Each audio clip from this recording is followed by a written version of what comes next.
আল্লাহ তাআলা ইরশাদ করছেন, ইন্নাল্লাহা ইয়া'মুরু বিল আদলি ওয়াল ইহসান, নিশ্চয় আল্লাহ তাআলা তোমাদেরকে ন্যায় বিচারের আদেশ দেন, সদাচরণের আদেশ দেন, নিকট আত্মীয়দেরকে দানের আদেশ দেন। আদেশ কয়টা? আওয়াজ করে সবাই বলুন তো কয়টা? নিশ্চয় আল্লাহ তাআলা তোমাদেরকে ন্যায় বিচারের আদেশ দেন,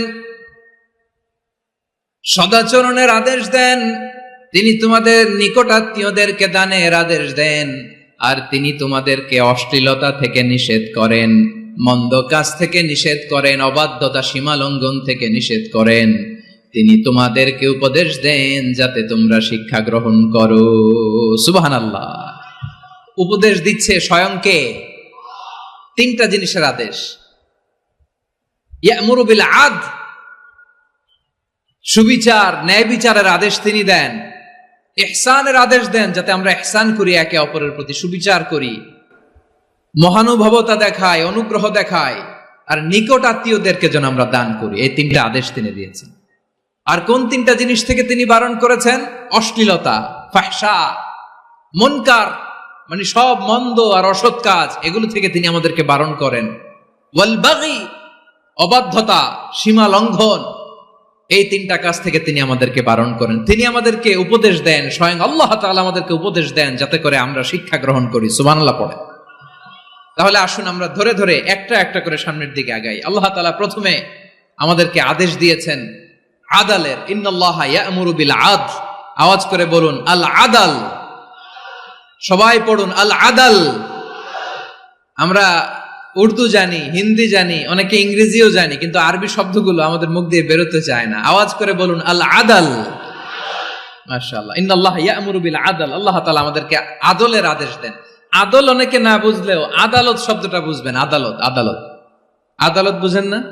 যেখানে বিচার কার্যের ফয়সালা করা হয়, কোর্ট কাচারি আদালত, এটা তো ভেরি কমন। এটা শুনছেন না সবাই? আদালত, যেখানে ন্যায় বিচার হবে, সুশাসন হবে। কিন্তু ভাগ্যের কি নির্মম পরিহাস, ওখান থেকে মিথ্যা সাক্ষী দিয়ে মনমতো রায় দিয়ে দেয়া হয়। এগুলোর পরিবর্তন হওয়ার দরকার আছে না নাই?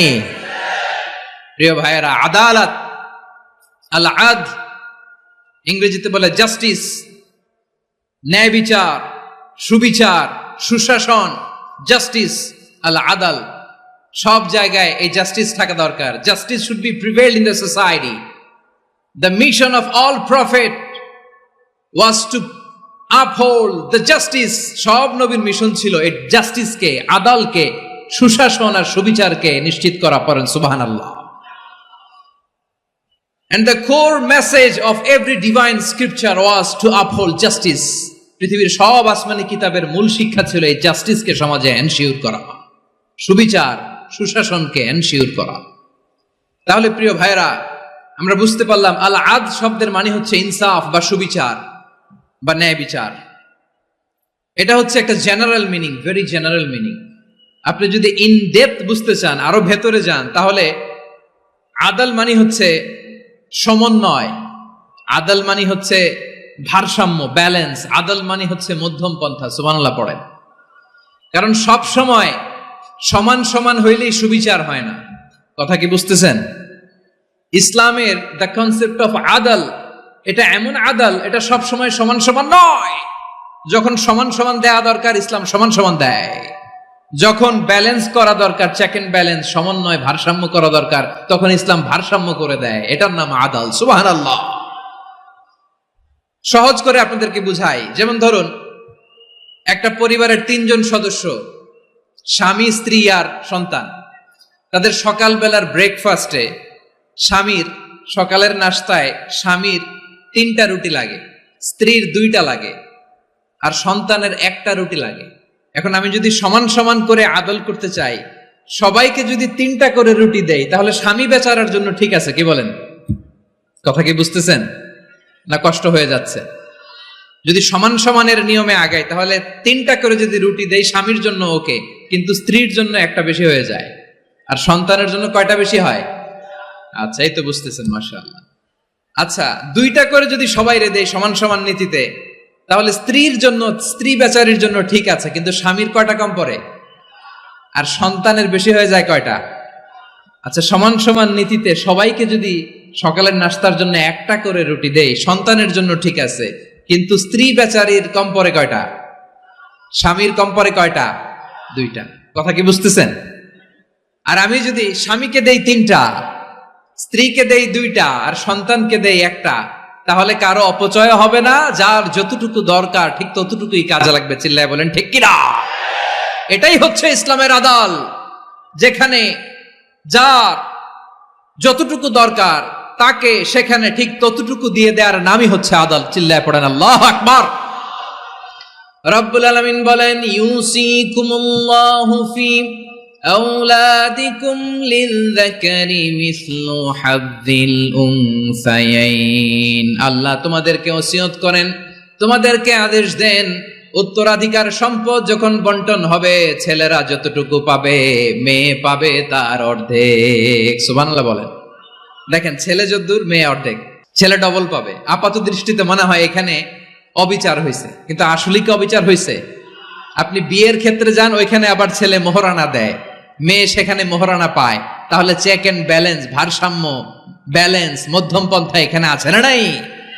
এটাই হচ্ছে ইসলামের আদল। আল্লাহ তাআলা এই আদলের আদেশ দিয়েছেন, সুবিচার, ন্যায় বিচার, সুশাসন এবং ভারসাম্যের আদেশ দিয়েছেন। প্রিয় ভাইয়েরা, একটি শান্তিময় সমাজ, একটা সমৃদ্ধ সমাজ, একটা মানবিক সমাজ যদি আমরা পেতে চাই, এই আয়াতের মধ্যে যতগুলো পয়েন্ট আছে সবগুলোর বাস্তবায়ন লাগবে।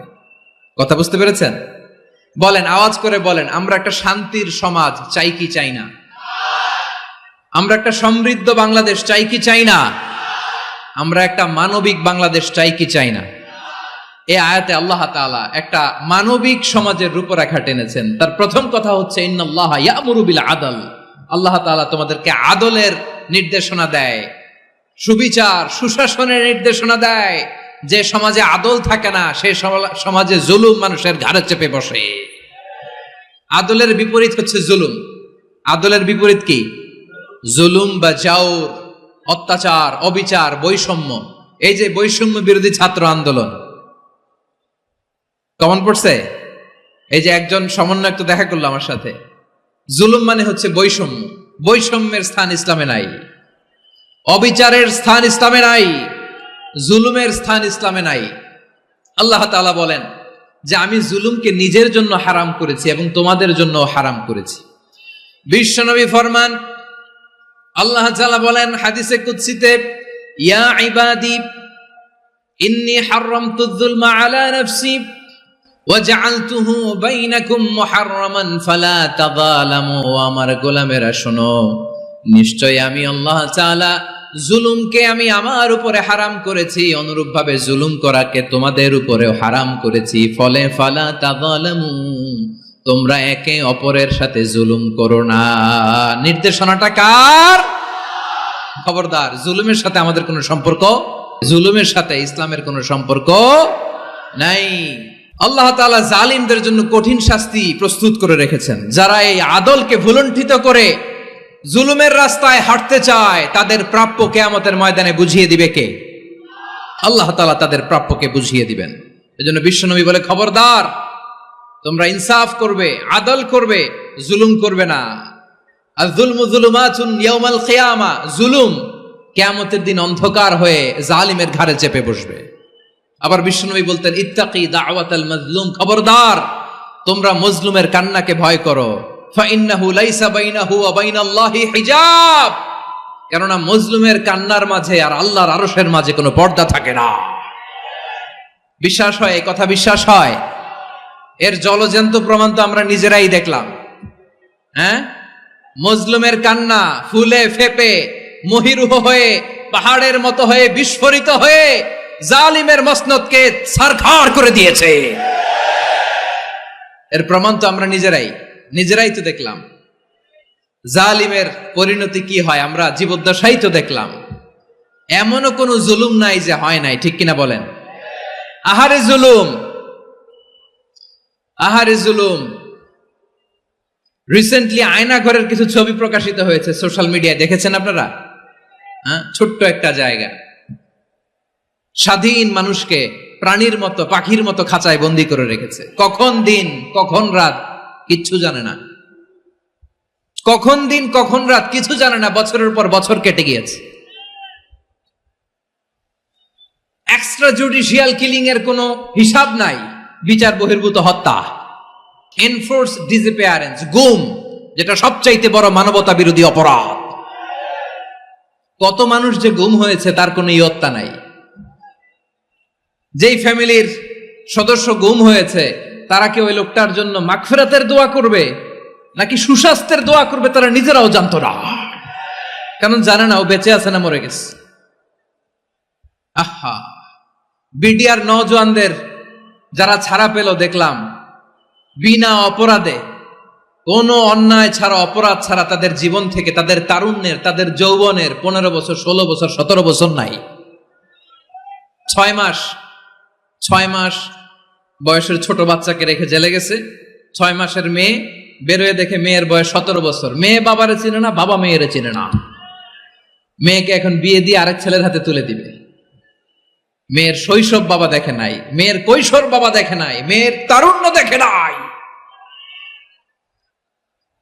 আরেক যুবককে দেখলাম 14 বছরের 14 দিনের সংসার, 2 সপ্তাহের সংসার শেষে জেলে গেছে। কত যুবকের যে স্ত্রী চলে গিয়েছে ফ্যামিলি ছেড়ে, কারণ জানে না তো কবে আসবে, কি হবে, কেউ জানতো না। দাম্পত্য জীবনের মাত্র 14 দিনের স্মৃতি, এই স্মৃতিকে আঁকড়ে ধরে এক বোন 16টা বছর, 17টা বছর কাটিয়ে দিয়েছে। আমি নিউজটা দেখে ভাবলাম, আমার এই বোনের প্রতিটি দিন কিভাবে কেটেছে, প্রতিটি রাত কিভাবে কেটেছে, প্রতিটি ক্ষণ কিভাবে কেটেছে। বিশ্বনবী বলেছেন, ইত্তাকি দাওয়াতাল মাজলুম ফাইন্না লাইসা বাইনাহু ওয়া বাইনাল্লাহি হিজাব। মাজলুমের কান্নাকে ভয় করো, কারণ মাজলুমের কান্না আর আল্লাহর মাঝে কোনো পর্দা থাকে না। আমরা আর এরকম কোন জুলুম বাংলাদেশে দেখতে চাই না, জোরে বলেন ঠিক কিনা? আর কেউ নতুন করে জালিম হোক আপনারা চান? আবার নতুন করে কেউ ফ্যাসিস্ট হোক আপনারা চান? এক দল আরেক দলকে নিশ্চিহ্ন করার রাজনীতিতে মেতে উঠুক, এটা আপনারা চান? আমরা বাংলাদেশকে আদল দিয়ে সাজাতে চাই। আমরা এই 56,000 বর্গ মাইলের প্রতিটা ইঞ্চি মাটিকে কোরআনের আইন দিয়ে সাজাতে চাই। রাজি আছেন আপনারা? কারা কারা রাজি দেখান হাত তুলে আল্লাহকে।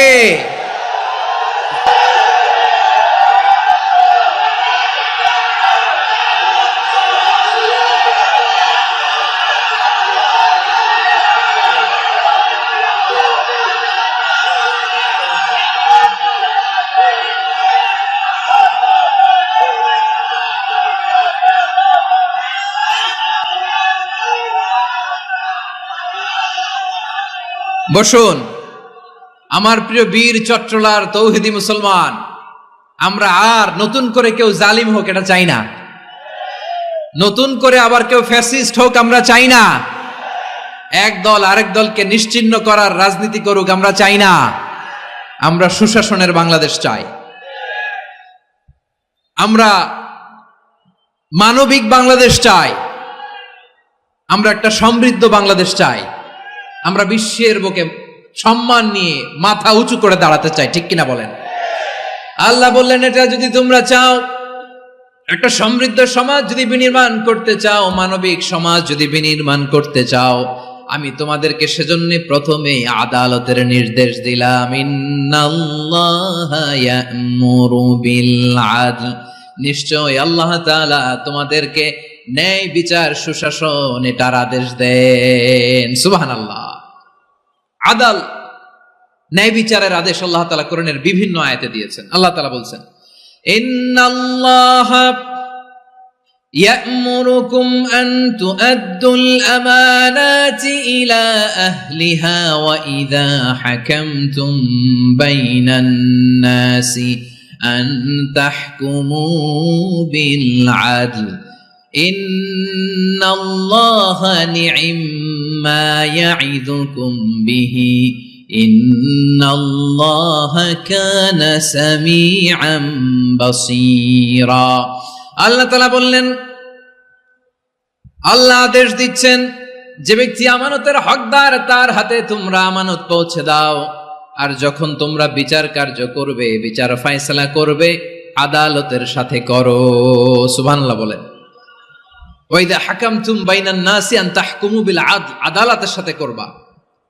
আল্লাহ তাআলা বলেন যারা জাজ হবে, বিচারক হবে, তাদের যদি বাদী বিবাদীর কারো সাথে শত্রুতা থাকে, কারো সাথে যদি কোনো ধরনের রেষারেষি থাকে, আল্লাহ বলেন বিচার কার্য করতে যে ওই শত্রুতা রেষারেষির কারণে আদালতের বাইরে যে অবিচার করে বিচার করো না।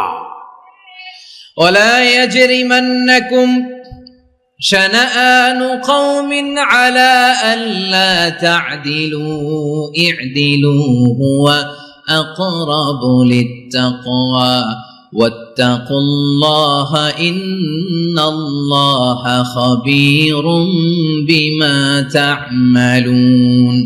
খবরদার কোন জাতির প্রতি, কোন গোষ্ঠীর প্রতি, কোন গোত্রের প্রতি আক্রোশ যেন তোমাদেরকে ন্যায় বিচার থেকে দূরে সরিয়ে না দেয়, বরং আমি আল্লাহর আদেশ হলো ই'দিলু, তোমরা আদল করো, ন্যায় বিচার করো, সুবিচার করো, সুশাসন প্রতিষ্ঠা করো। হুয়া আকরাবু লিত্তাকওয়া, এটাই তাকওয়ার সবচেয়ে কাছাকাছি। সুবহানাল্লাহ বলেন। কোরআনের বিভিন্ন আয়াতে আল্লাহ তাআলা স্পেসিফিকলি ধরে ধরে বিচার করার সময় আমরা যেন আদল করি সেটা বলেছেন। কোরআনের কোন কোন জায়গায় আল্লাহ তাআলা এই আল আদল শব্দটা ব্যবহার করেছেন।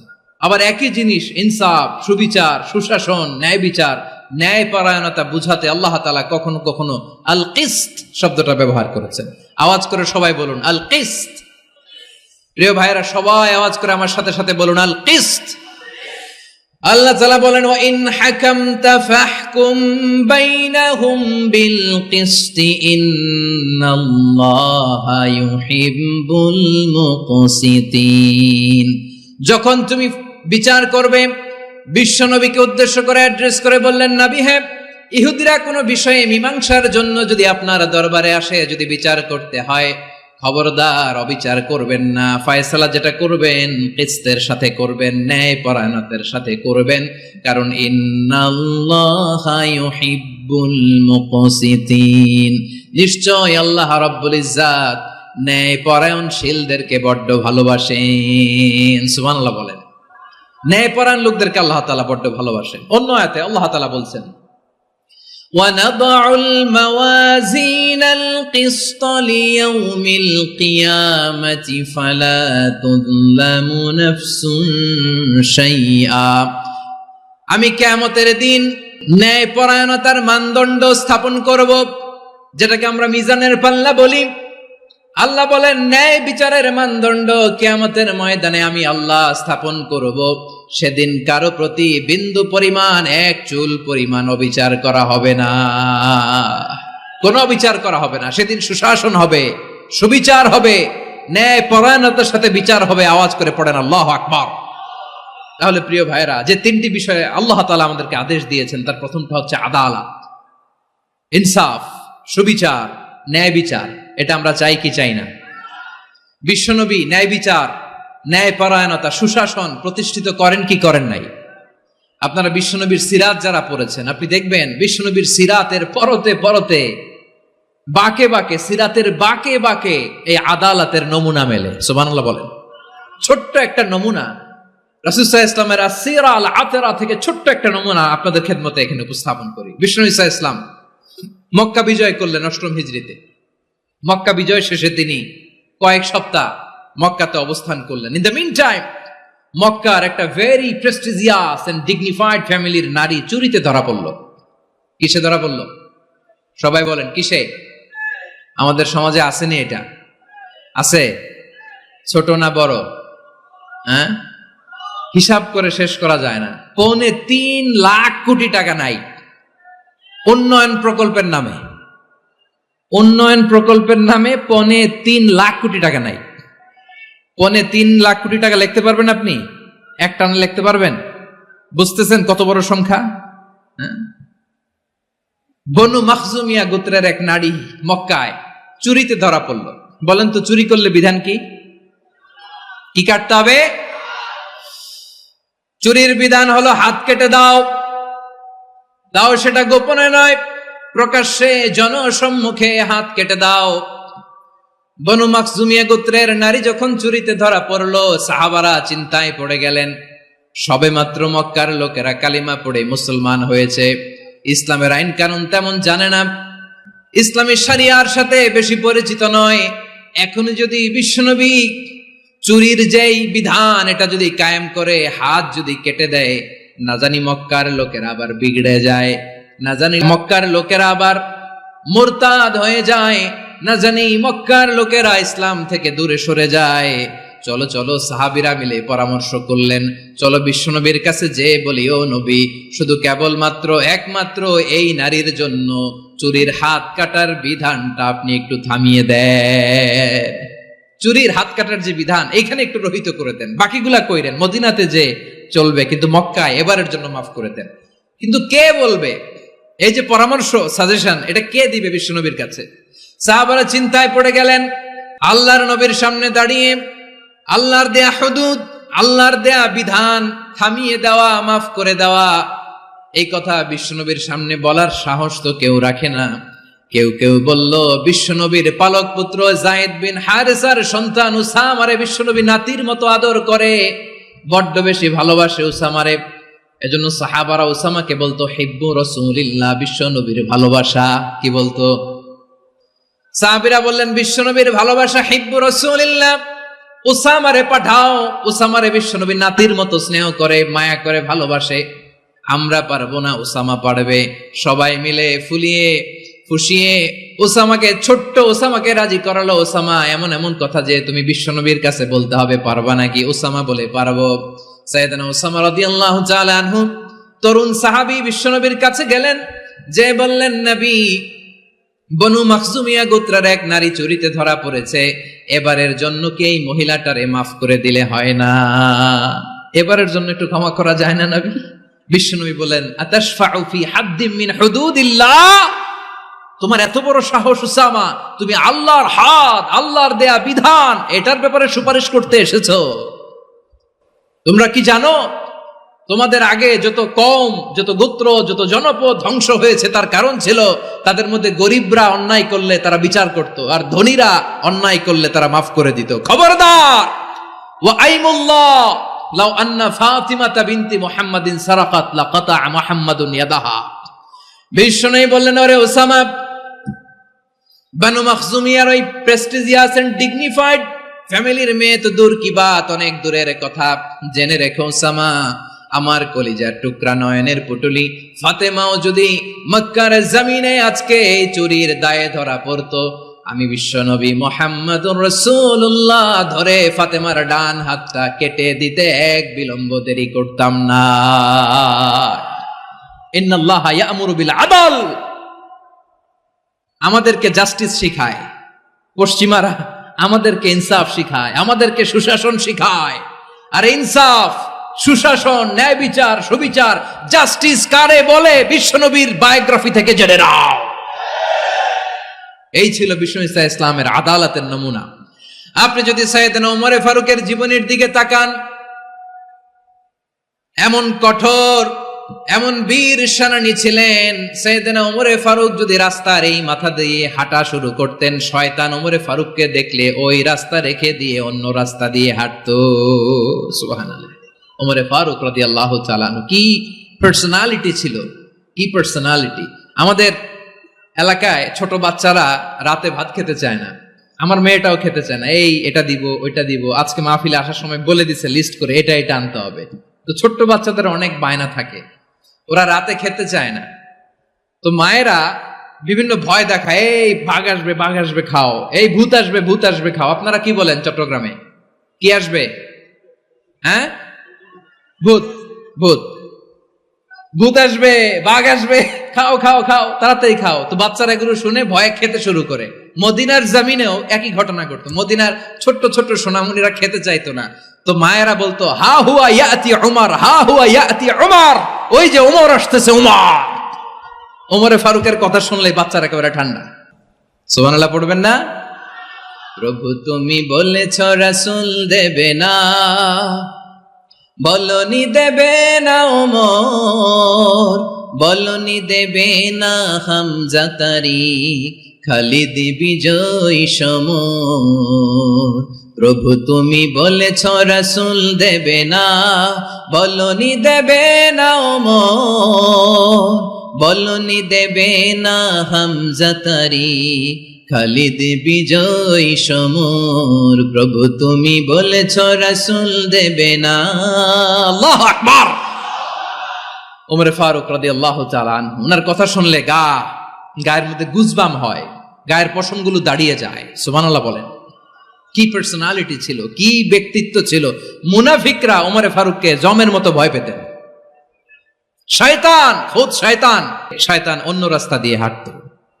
ওমর ফারুক রাদিয়াল্লাহু তাআলা আনহুর জীবনে যদি দেখেন, তাহলে সেখানে আপনি আদালতের, ইনসাফের, সুশাসনের, জাস্টিসের নমুনা দেখতে পাবেন। কয়টা শুনবেন? সাইয়েদনা ওমর ফারুকের রাদিয়াল্লাহু তাআলা আনহুর সন্তান আব্দুর রহমান মিশরে মদ খেয়ে মদ্যপ অবস্থায় ধরা পড়েছে। মদ খাওয়ার কারণে, মদ যদি কেউ পান করে আর যদি প্রমাণিত হয়, তার বিচার হলো 80 বেত। আওয়াজ করে বলেন কয় বেত? বাংলাদেশেও তো এই আইন আছে নাকি? বাংলাদেশে আছে? হ্যাঁ, মদ খাইলে 80 বেত, এই আইন বাংলাদেশে চালু হোক। আমরা চাই কি চাই না? চাই সবাই। এজন্যই তো ইসলাম ভাল লাগে না। ইসলামকে ভাল লাগে না। ইসলামকে আউট করে রাখতে পারলেই তো এরকম বড় বড় বোতল খাওয়া যায়। একেবারে সহজ, পানির মতো সহজ হিসাব, একেবারে সহজ। ওমর ফারুক রাদিয়াল্লাহু তাআলা আনহুর ছেলে ভুল করে মদ পান করে ফেলেছিলেন। আব্দুর রহমান, ঘটনা ঘটেছে মিশরে। মিশরের গভর্নর তখন আমর ইবনুল আস রাদিয়াল্লাহু তাআলা আনহু।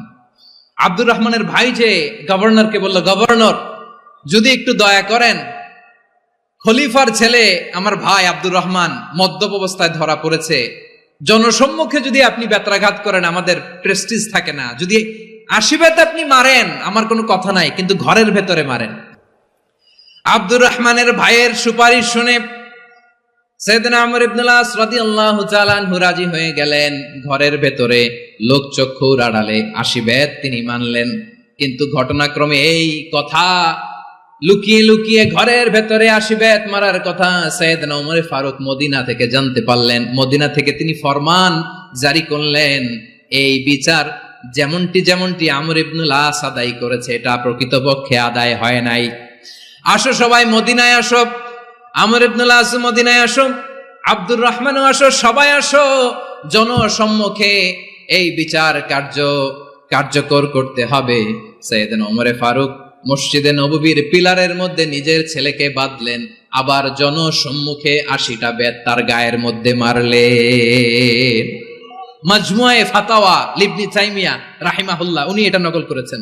এটা সবচেয়ে বিশুদ্ধ মত। আরো অনেক মত আছে, মারা গেছে কবরের উপর, ওগুলো বাদই দিলাম। কেমন খলিফা ছিলেন, কেমন খলিফা! পশ্চিমারা তোমরা জাস্টিস আমাদেরকে শেখাও, ইনসাফ কারে বলে, সুশাসন আমাদেরকে তোমরা শিখাও। ওমর ফারুক রাদিয়াল্লাহু তাআলা ওই বিচারকে তিনি ধর্তব্য মনে করেন নাই। মদিনাতে এনে আবার জনসম্মুখে আবার 80 বেত মেরেছেন। মিশরে ওমর ফারুক রাদিয়াল্লাহু তাআলা আনহু আমর ইবনুল আসকে গভর্নর করে পাঠালেন। সেখানে আমর ইবনুল আসের ছেলে একটা প্রতিযোগিতায় রানার আপ হয়েছে। এক মিশরি সেখানে চ্যাম্পিয়ন হয়েছে। রানার আপ বুঝতে পেরেছেন তো? রানার আপ সেকেন্ড হয়েছে, এক মিশরি হয়েছে চ্যাম্পিয়ন প্রথম। কিন্তু গভর্নরের ছেলে ও জিততে পারে নাই। ও রাগে ওই মিশরির গায়ের মধ্যে কয়েকটা লাঠি দিয়ে বাড়ি মেরেছে। মিশরি যে মদিনাতে ওমর ফারুকের কাছে বিচার দিলেন, আপনার গভর্নরের ছেলে অন্যায়ভাবে আমার গায়ে হাত তুলেছে। সাইয়েদনা ওমর ফারুক আবার ফরমান জারি করলেন, আসো মদিনাতে আসো। মিশরীকে ডাকলেন। ওই মিশরের গভর্নর আমর ইবনুল আস রাদিয়াল্লাহু তাআলা আনহুকে ডাকলেন, তার ছেলেকেও ডাকলেন। সবাই বসে রইল। আমর ইবনুল আস রাদিয়াল্লাহু তাআলা আনহু মাথা নিচু করে বসে আছেন, লজ্জায় কাচুমাচু। হায় হায়, আজকে আমার ছেলের কারণে আমিরুল মুমিনিন খলিফাতুল মুসলিমিন ওমর ফারুকের কাছে আমি জনসম্মুখে লজ্জিত হচ্ছি। সাইয়েদনা ওমর ফারুক বললেন, এই নাও লাঠি, গভর্নরের ছেলে তোমার মাথার মধ্যে যতগুলো বাড়ি মেরেছে, আজকে জনসম্মুখে তুমি অতগুলা বাড়ি মারো। মিশরি বলে, থাক, আপনি যে ডেকে আনছেন সবার সামনে এটা বলছেন, এতেই আমি খুশি। আল্লাহু আকবার! আপনার মহানুভবতা দেখে আমি খুশি, আর অপমানের দরকার নাই। ওমর ফারুক বলে, না, খবরদার এই কথা মিশরি তুমি বলো না, মারো, যতগুলা বাড়ি মেরেছে মারো। বাধ্য হয়ে মিশরি আমর ইবনুল আসের সামনে ওনার কলিজার টুকরা সন্তানের মাথার মধ্যে বাড়ি মারতে আরম্ভ করলেন। ঠিক যতগুলা বাড়ি গভর্নরের ছেলে আমর ইবনুল আসের ছেলে মিশরির গায়ে মেরেছিল, মাথায় মেরেছিল, মিশরি গুনে গুনে ততটা মারলেন। এই দৃশ্য দেখে ওমরে ফারুক রেগে মেগে আগুন, রাগের চোটে রাগ সামলাতে না পেরে আর নিজেকে সামলাতে না পেরে মিশরিরে বললেন, ছেলেরে মারা শেষ হয়ে গেলে এবার বাবার টাক মাথার মধ্যে কয়েকটা বাড়ি মার। রাগের চোটে, আউট অফ অ্যাঙ্গার, রাগের চোটে যে আমার পাঠানো গভর্নর আমর ইবনুল আস তার ছেলেকে কেন আদব তারবিয়া কেন শিক্ষা দিতে পারে না। ছেলেরে মারা হইলে এবার আমর ইবনুল আসের মাথার মধ্যে দুইটা মারো। এটা রাগে বলেছেন, এটা শাস্তি হিসেবে না। সুবহানাল্লাহ পড়ে। তোমরা আমাদেরকে সুশাসন শিখাও, আমাদেরকে সুশাসন শিখাও। বিশ্বনবী বলেন আদল এটা যেন তেন বিষয় না, এটা দিয়েই মানবিক সমাজ গড়তে হবে।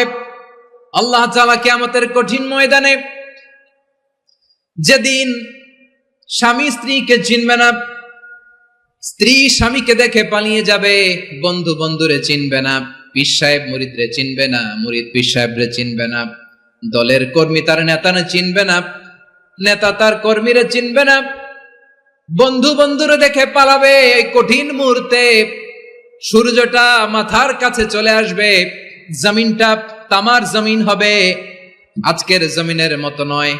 মানুষ ঘর্মাক্ত ক্লান্ত শ্রান্ত মাথার মগজগুলো কানের ছিদ্র আর নাকের ছিদ্র দিয়ে বেয়ে বেয়ে পড়বে।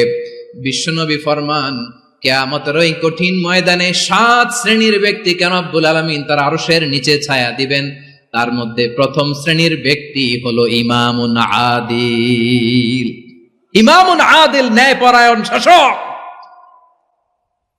যে ইনসাফের সাথে বিচার করে, যে জাস্টিস সমাজে সার্ভ করে, যে সুশাসন নিশ্চিত করে, ওই ইমামুন আদিল। আদিল শব্দটা বুঝছেন না? ইন্নাল্লাহা ইয়া'মুরু বিল আদল, পাইছেন?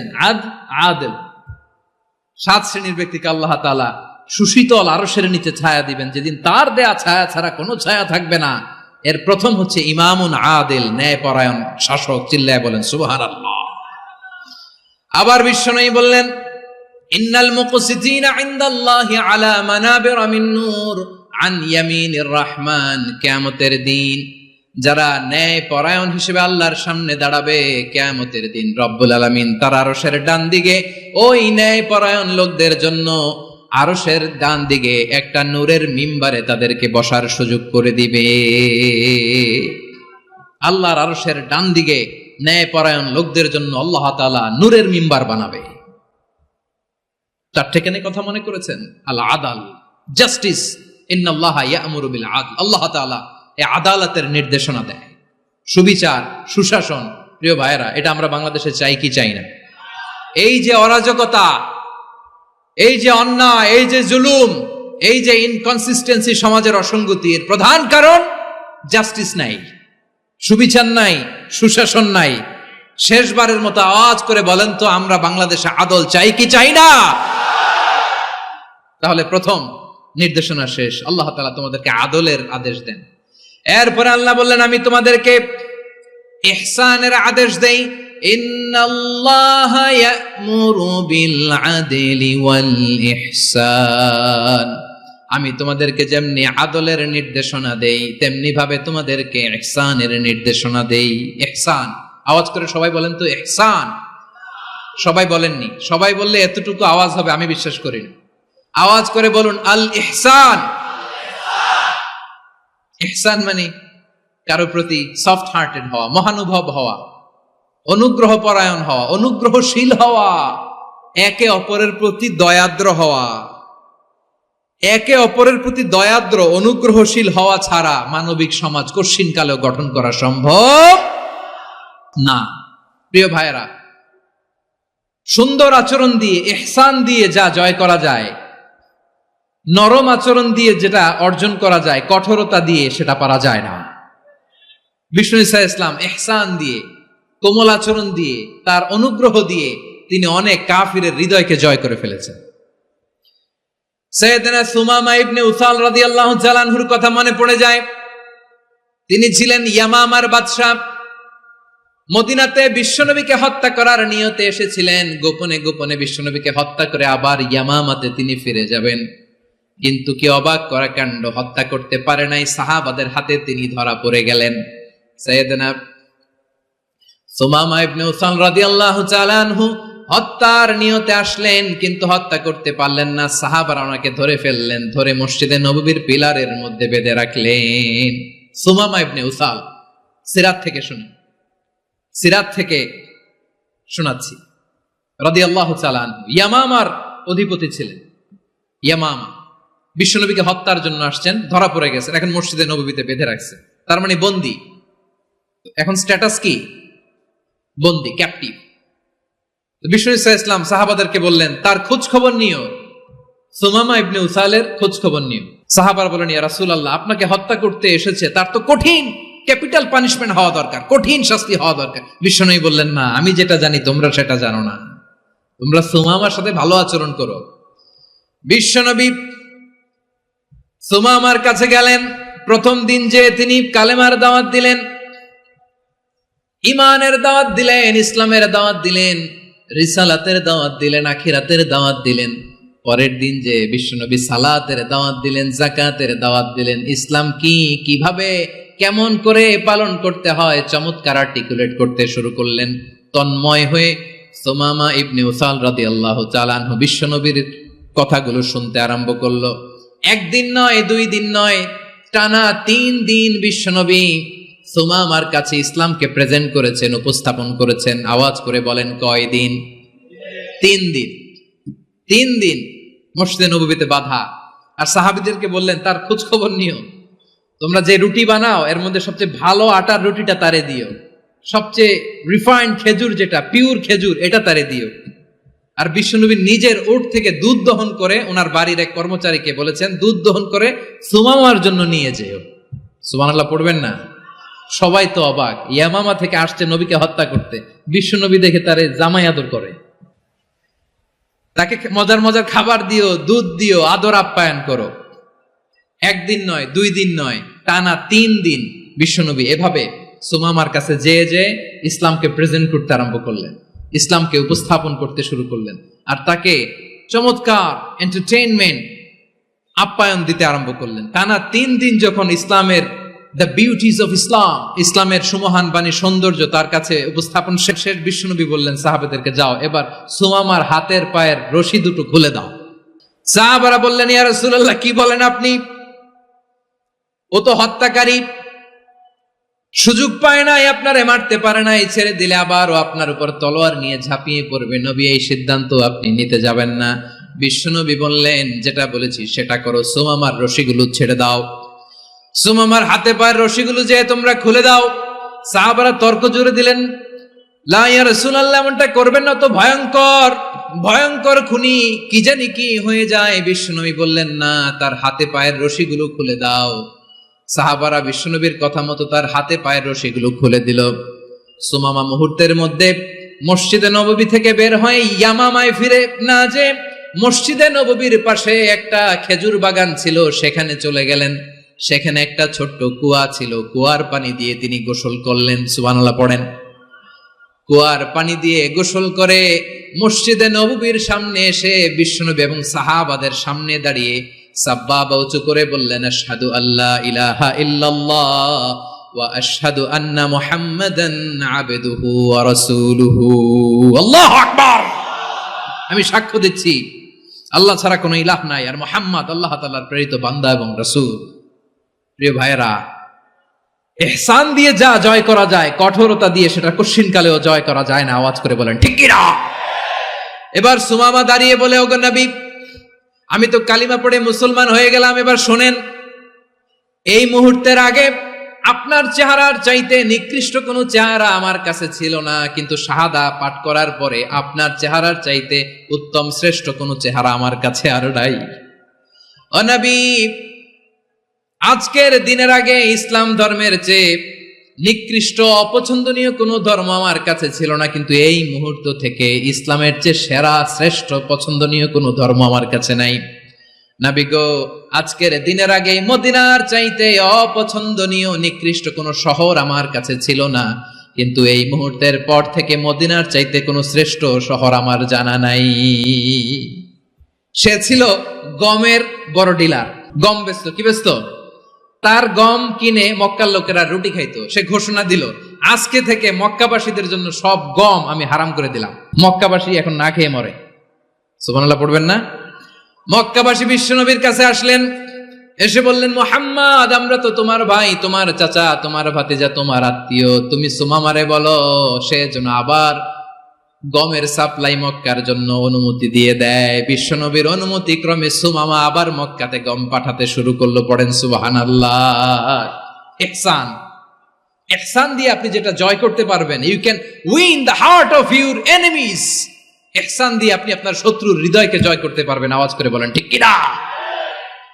এজন্য আল্লাহ বললেন, ওয়া আনফিকু ফি সাবিলিল্লাহি ওয়া লা তুলকু বিআইদিকুম ইলাত তাহলুকা ওয়া আহসিনু ইন্নাল্লাহা ইউহিব্বুল মুহসিনিন। তোমরা আল্লাহর রাস্তায় দান করবে আর নিজেরা নিজেদেরকে ধ্বংসের হাতে ঠেলে দিও না। তোমরা একে অপরের প্রতি ইহসান করবে, কারণ ইহসানকারীদেরকে আল্লাহ বড্ড ভালোবাসেন। সুবহানাল্লাহ পড়েন। আবার সূরা রহমানে আল্লাহ বললেন, হাল জাযাউল ইহসানি ইল্লাল ইহসান ফাবিআইয়ি আলা, সবাই পড়েন, ফাবিআইয়ি আলাই রাব্বিকুমা তুকাযযিবান। ইহসানের প্রতিদান হিসেবে ইহসানি হয়। বিশ্বনবী সুমামার প্রতি যেমন ইহসান করেছেন, সুমামাও ঠিক তেমন ইহসান ফিরিয়ে দিয়েছে। ঠিক কিনা বলেন? তাহলে এক নম্বরে হচ্ছে আদ, ন্যায় বিচার। দুই নম্বরে সবাই বলেন ইহসান, সদাচরণ। ইহসান দুই ধরনের প্রিয় ভাইরা, ইহসান ফিল ইবাদা, ইহসান ফিল মুআমালা। ইহসান ফিল ইবাদা হচ্ছে একাগ্র অনুভবে ইবাদতে ডুব দেওয়া, এর নাম ইবাদতের ইহসান। সুবহানাল্লাহ পড়ুন। বিশ্বনবী বলেন ইহসান মানে কি জানো নাকি? হাদিসে জিবরিলে সাইয়েদনা জিবরিল আলাইহিস সালাম বিশ্বনবীকে বললেন, আখবিরনি আনিল ইহসান। নবী আমাদেরকে বলেন ইহসান মানে কি? বিশ্বনবী বললেন, আনতা আবুদাল্লাহা কাআন্নাকা তারাহু ফাইন লাম তাকুন তারাহু ফাইন্নাহু ইয়ারাক। ইহসান মানে হলো এমন ভাবে তুমি আল্লাহর সামনে নিজেকে উজাড় করে ইবাদত করবে, তুমি ভাববে তুমি আল্লাহকে দেখতে পাচ্ছ।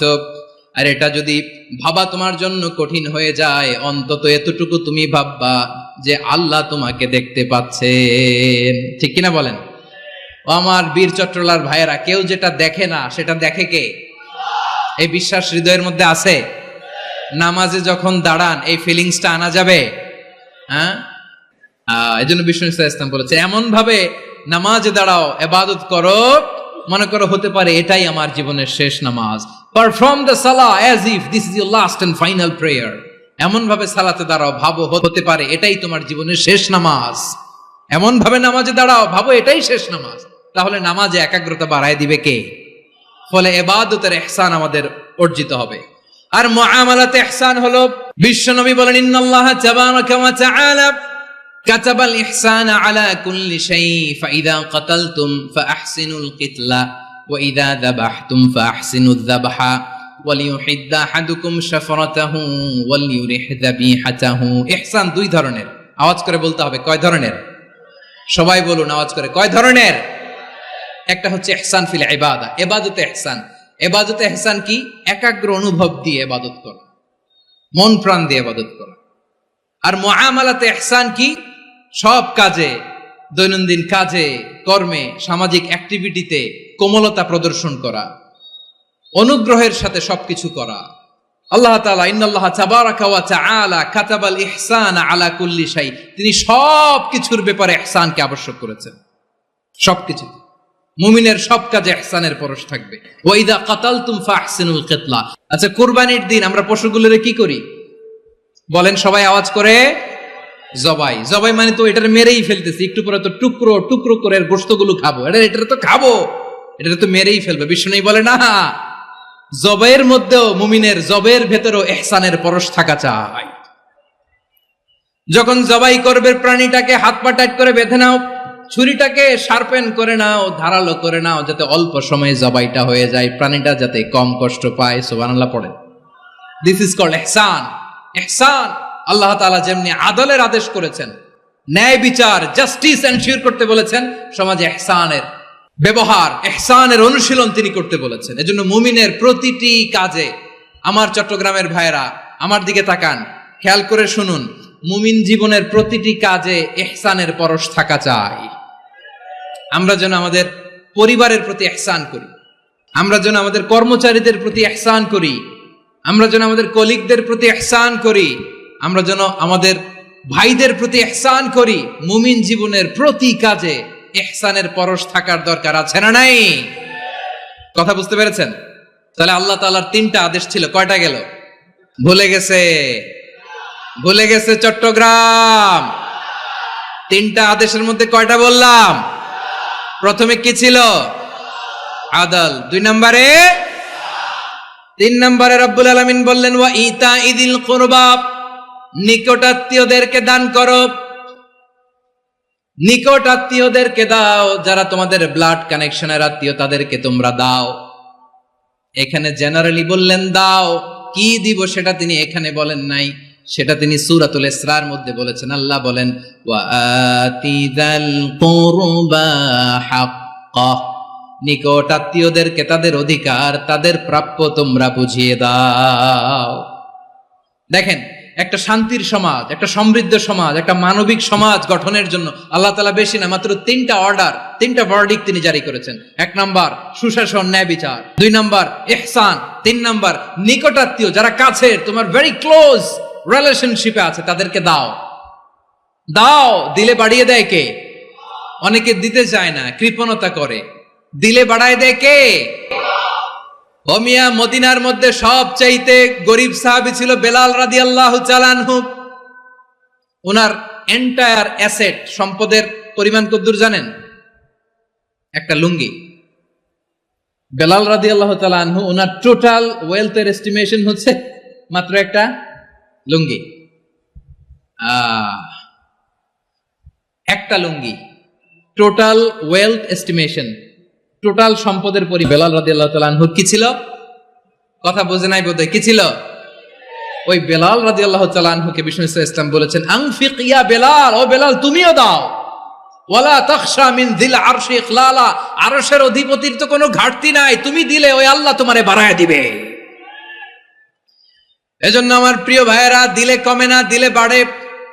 অনেকে ধরে রাখে, নতুন কিছু নিতে পারে না, হাত দিয়ে যেটা ধরে রেখেছেন এটা দিয়ে দেন, বড় একটা ধরার সুযোগ পাবেন। জোরে বলেন ঠিক কিনা?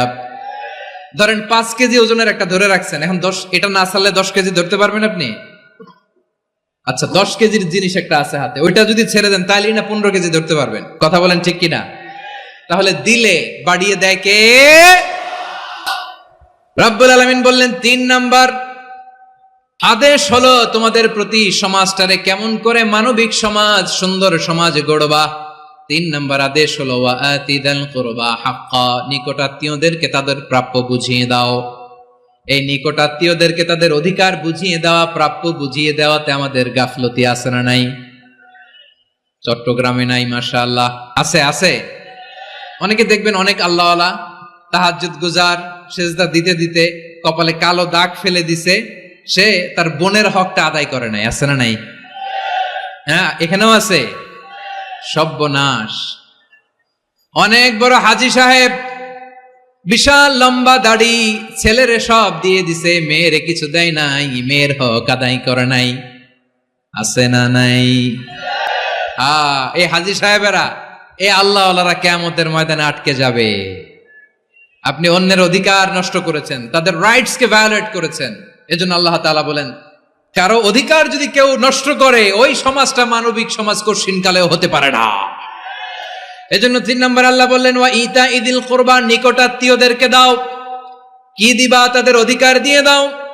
বোনের অধিকার বুঝিয়ে দাও, মেয়ের অধিকার বুঝিয়ে দাও, ফুফুর অধিকার বুঝিয়ে দাও। দেখবেন অনেক মায়েরা ছেলের পাতে মুরগির রান দেয়, মেয়ের পাতে দেয় মুরগির ঠ্যাং। এরকম আছে না নাই? ছেলেরা কি দেয়? মুরগির। মেয়ের পাতে কি দেয়? তো মেয়ের কি মুরগির রান খেতে মনে চায় না? মনে চায় না? এমনটা করা যাবে না। নিকটাত্মীয়দেরকে অধিকার দিয়ে দাও, নিকটাত্মীয়ের সাথে সুসম্পর্ক রাখো। আদেশটা কার? এজন্য প্রিয় ভাইয়েরা, জীবনে যদি বারাকা অর্জন করতে চান, নিকটাত্মীয়দের সাথে সুসম্পর্ক রাখতে হবে, তাদের জন্য উপহার পাঠাতে হবে। বিশ্বনবী বলেন, লা ইয়াদখুলুল জান্নাতা কাতে, যে ব্যক্তি আত্মীয়তার সম্পর্ককে ছিন্ন করে দেয়, সে কশিন কালেও আল্লাহর জান্নাতে ঢুকবে না। আপনি কি এটারে সহজ হাদিস মনে করছেন? এটা সহজ কথা? আপনি ভাবছেন আপনার নামাজ আপনারে বাঁচাতে পারবে, আপনার রোজা বাঁচাতে পারবে, আপনার তাহাজ্জুদ আপনারে বাঁচাতে পারবে? অধিকার নষ্ট করলে কিছুই আপনারে বাঁচাতে পারবে না। এজন্য নিকট আত্মীয়দেরকে দিতে হবে বেশি বেশি। বিশ্বনবী বলেন, ইন্না সাদাকাতা আলাল মিসকিনি সাদাকা ওয়া আলা যির রাহিমি ইসনাতান সাদাকাতুন ওয়া সিলা। মিসকিনরে দান করলে শুধু দানের সওয়াব হয়, নিকট আত্মীয়কে দান করলে দুইটার সওয়াব হয়, সাদাকার সওয়াব হয়, আবার আত্মীয়তার বন্ধন অটুট রাখার সওয়াব হয়ে যায়। আবার বিশ্বনবী বললেন, মান সাররাহু আইয়ুবসাতা লাহু ফি রিজকিহি ওয়া ইউনসা লাহু ফি আসারিহি ফালইয়াসিল রাহিমা। যে ব্যক্তি তার রিজিকের প্রশস্ততা চায় আর হায়াতে বরকত চায়, সে যেন তার আত্মীয়ের সাথে সুসম্পর্ক রাখে। আমার প্রিয় চট্টলার ভাইয়েরা, আমাদের রিজিক বাড়ুক, এটা আমরা চাই কি চাই না? সবাই চান? হ্যাঁ, আমাদের রিজিকে প্রশস্ততা আসুক, চাই কি চাই না? আমাদের হায়াতে বরকত আসুক, আমরা চাই কি চাই না? এই দুইটা যদি চান, তাহলে নিকটাত্মীয়দের সাথে সুসম্পর্ক রাখবেন। পারবেন? তাহলে সমাজটারে মানবিক সমাজ বানায় দিবে কে? তিনটা আদেশ চলে গেল। কয়টা? আওয়াজ করে বলেন। 1 নম্বরে কি ছিল? 2 নম্বরে, 3 নম্বরে নিকটাত্মীয়দেরকে দান। আমার প্রিয় ভাইয়েরা, আল্লাহ তাআলা তিনটা জিনিসের যেমনি আদেশ করেছেন, অনুরূপভাবে তিনটা বিষয় তিনি বারণ করেছেন, নিষেধ করেছেন। ওগুলোর কাছেও যাওয়া যাবে। শুনবেন। রাব্বুল আলামিন বলেন, ওয়ায়ানহা আনিল ফাহশাই ওয়াল মুনকারি ওয়াল বাগি। আমি যেমনি তিনটি বিষয়ে আদেশ করলাম, অনুরূপভাবে তিনটি বিষয়ে বারণ করলাম, নিষেধ করলাম। আমার 1 নাম্বার নিষেধাজ্ঞা হলো অশ্লীলতার প্রতি। ফাহশা, ওয়ায়ানহা আনিল ফাহশা, আল্লাহ তাআলা অশ্লীলতাকে নিষেধ করেছেন। কোন জিনিসকে? সবাই বলুন, কোন জিনিসকে? যত ধরনের, যত টাইপের, যত ক্যাটাগরির অশ্লীলতা হতে পারে, সব অশ্লীলতাকে হারাম করেছেন কে? ফাহশা মানে কি? কথায়, কাজে, আচরণে, কমেন্ট, ফেসবুকের কমেন্টসে যত ধরনের নোংরামো আছে, যত ধরনের অশ্লীলতা আছে, এটাকে আরবিতে বলে ফাহশা। এটাকে কি বলে? রাব্বুল আলামিন বলেন, কুল ইন্নামা হাররামা রাব্বিয়াল ফাওয়াহিশা মা যাহারা মিনহা ওয়া মা বাতান। ও নবী, আপনি বলে দেন, আমার রব প্রকাশ্য, অপ্রকাশ্য, স্পষ্ট কিংবা অস্পষ্ট, দৃশ্যমান কিংবা অদৃশ্যমান সব অশ্লীলতাকে হারাম করেছেন। সব ধরনের অশ্লীলতা হারাম, সব ধরনের। আল্লাহ তাআলা আমাদেরকে অশ্লীলতা থেকে বাঁচান, অশ্লীলতা থেকে তিনি আমাদেরকে হেফাজত করুক। পড়েন আমিন। এবার বলেন, আমাদের সমাজে অশ্লীলতা আছে না নাই? চট্টগ্রামে নাই? আমি কই নাই, ওনারা বলে আছে। দেখছেন, আমি সামহাও বাঁচায় দেওয়ার ট্রাই করতেছি, ওনারা বলে আছে। অশ্লীলতা নানা ভাবে, নানা নামে, নানা মোড়কে আমাদের সমাজে আছে না নাই? সংস্কৃতির নামে, ফ্যাশনের নামে, বিনোদনের নামে, উপন্যাসের নামে, কনসার্টের নামে অশ্লীলতা আছে না নাই? আপনি দেখেছেন কনসার্টগুলোর অবস্থা? এই যে আতিফ আসলাম যে আসছে আমাদের দেশে, তারপর কে কে আসছে, আমাদের তরুণ তরুণীরা, আমাদের যুবক যুবতীরা, আমাদের জেনজিরা, কি অবস্থা ওইখানে? হ্যাঁ, কি অবস্থা? কে বাঁচাবে ওদের? কে রক্ষা করবে ওদের ইমানের, ওদের চরিত্রের হেফাজতের গ্যারান্টি কে দিবে? কনসার্টের নামে অশ্লীলতা আছে না নাই? ছেলে মেয়ে একে অপরকে জড়ায় ধরতেছে, একে অপরকে চুমো খাচ্ছে, প্রকাশ্যে, দিবালোকে, গণমানুষের সামনে। আল্লাহ তাআলা এই অশ্লীলতা থেকে আমাদেরকে বেঁচে থাকতে বলেছেন, বেঁচে থাকতে বলেছেন। রূপালী জগতের নামে অশ্লীলতা আছে না নাই? এই টার্মটা আপনারা জানেন না? রূপালী জগৎ কি জগৎ? আসলে কি রূপালী জগৎ না অন্ধকার জগৎ? আমার বোনেরা, আপনাদেরকে যে কি বলে তারা বুঝায়, রূপালী জগৎ শুনেই আপনি ভরকে যাবেন না। রূপালী জগতে যে নারী যত বেশি উলঙ্গ সে নাকি তত বেশি সাহসী। জানেন, বলে এটা একটা সাহসী নারী, খুব সাহসী পদক্ষেপ তার। যত বেশি শরীর থেকে কাপড় নামাতে পারবে, যত বেশি বস্ত্রহীন হয়ে নিজেকে প্রেজেন্ট করতে পারবে, সে নাকি তত বেশি সাহসী। আমার চট্টলার ভাইয়েরা, শয়তানের প্রথমে এজেন্ডা ছিল বনি আদমকে বস্ত্রহীন করা। সে আদম এবং হাওয়া আলাইহিস সালামকে নিষিদ্ধ গাছের ফল খাইয়ে তাদেরকে বস্ত্রহীন করেছে। এই জামিনেও সে আমাদেরকে বস্ত্রহীন করতে চাইবে। এই রূপালী জগতের নামে তারা এটা করে। আমার প্রিয় বোনেরা, আপনি জানেন না আপনার দাম কত। ওরা আপনাদেরকে বিজ্ঞাপনের সস্তা পণ্য বানাতে চায়। ওরা আপনাদেরকে ওদের ভোগের লিপসার টুলস বানাতে চায়। ওরা আপনাদেরকে দিয়ে ওদের খায়েশ পূরণ করতে চায়। এটা আপনাদের জন্য মোটেও ডিগনিটি নয়, এটা আপনাদের জন্য সম্মান নয়। আপনার সম্মান শালীনতায়, আপনার সম্মান হেজাবে, আপনার সম্মান ভদ্রতায়, আপনার সম্মান আপনার ডিসেন্ট পোশাকে। পোশাক বলে দেয় এই নারীটা ভদ্র না অভদ্র। পোশাক বলে দেয় এই মেয়েটা কোন ঘরের মেয়ে। আওয়াজ করে বলেন ঠিক কিনা? আপনি জানেন না, আপনারা এই সস্তা পণ্য বানায়, ভোগের পণ্য, বিলবোর্ডে আপনাকে উলঙ্গ করে উপস্থাপন করে। এই অশ্লীলতার সাথে ইসলামের কোনো সম্পর্ক।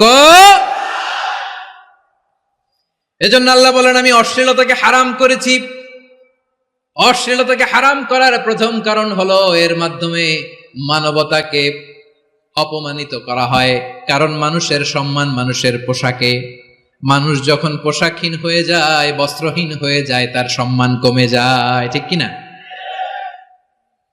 অশ্লীলতাকে হারাম করার প্রথম কারণ হচ্ছে মানুষ মানুষকে অপমান করে। একটা নারী, সে তো সম্মানিত। নারী যে কত সম্মানিত, নারীরা এটা বুঝেই নাই। বিশ্বনবী বলেন, আর দুনিয়া কুল্লুহা মাতা ওয়া খায়রু মাতা'আদ দুনিয়া আল মারআতুস সালিহা। আমার বোনেরা, 5টা প্যান্ডেলে আপনারা এলইডিতে আমার আলোচনা শুনছেন, আমি জানি।